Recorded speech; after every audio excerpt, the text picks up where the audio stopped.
This unassuming chain changed the world. Without it, we would still be balancing on 6-foot tall wheels, or perhaps not riding bicycles at all.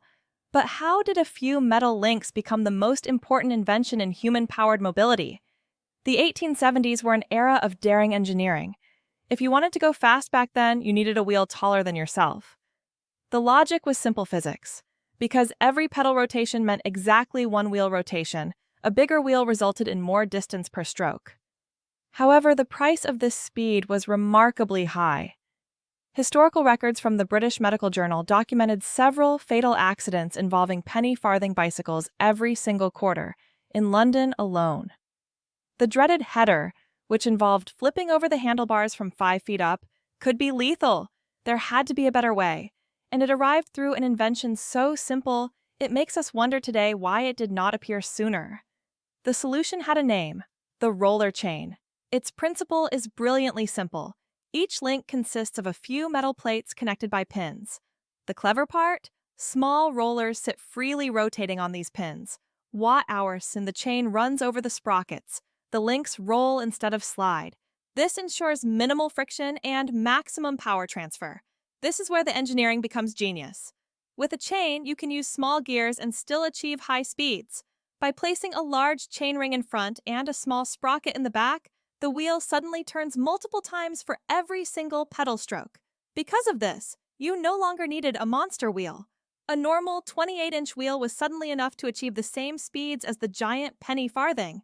Even better, a well-maintained chain transfers 96 to 98% of the power you put into the pedals. Hardly any other mechanical invention is this efficient, even to this day.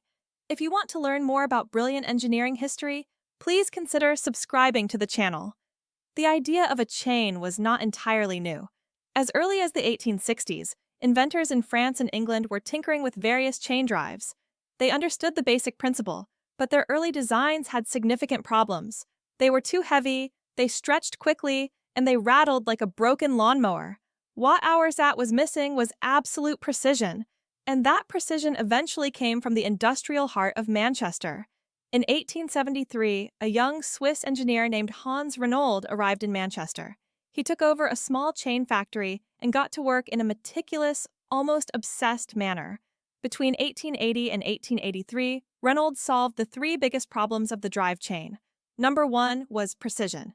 He developed specialized machines that could stamp each chain link to within tenths of a millimeter.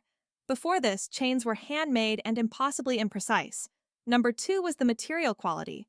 He used hardened chromium steel for the pins, which proved to be 5 times more durable than the standard wrought iron used previously. Number 3 was the roller itself. He perfected a freely rotating roller on a bushing, which resulted in 40% less friction than previous designs. In 1883, Reynold patented his precision roller chain.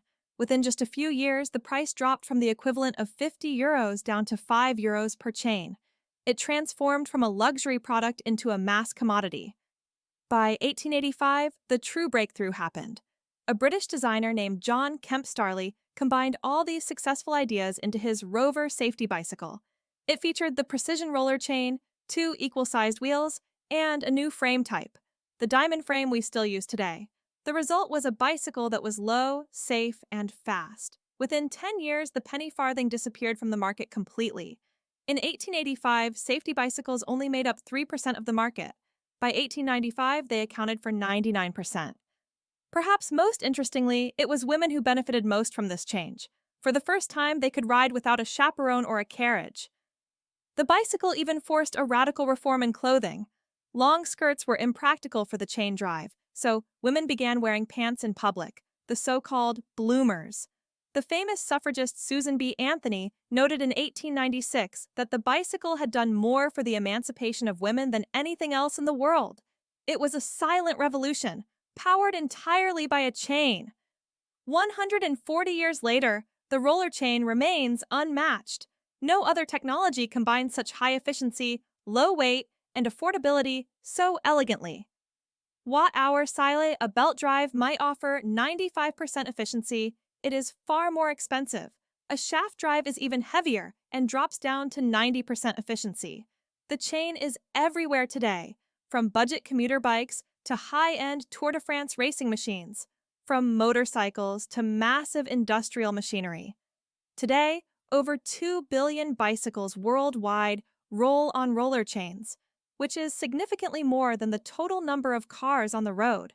Of course, the chain is not perfect. It needs regular care, including cleaning and lubrication every few hundred kilometers. It can stain your clothes and it eventually wears down. Modern e-bikes challenge the design even further. Their motors deliver so much torque that standard chains can wear out twice as fast as usual. Because of this, manufacturers are now developing reinforced specialty chains using ceramic coatings or exotic alloys. Even NASA has experimented with titanium chains for Mars rovers, because standard steel chains become brittle at -60 degrees Celsius. It is a 19th century technology optimized for the depths of space. If that is not a compliment to the original design, what is? We would love to hear from you in the comments. Have you ever changed a bicycle chain yourself? To summarize, the roller chain changed our world in 3 distinct ways. First, it made the modern, safe bicycle possible. Second, it democratized mobility. Within 20 years of its perfection, the price of a bicycle dropped from 3 months' wages to just 1 week of pay. Suddenly, everyone could afford to travel. Finally, it remains an engineering marvel that is unsurpassed to this day. With its 96 to 98% efficiency, no other mechanical invention comes close to its performance. This simple chain made our cities more livable, our sports more accessible, and our people more free. Sometimes it is the most unassuming inventions that truly change everything. If you enjoyed this look at engineering history, you might want to learn how the pneumatic tire revolutionized the bicycle yet again. That story is available to watch right now. And remember the next time you oil your chain, you are maintaining a piece of engineering that has been perfecting itself for over 140 years. Not bad for a few metal links.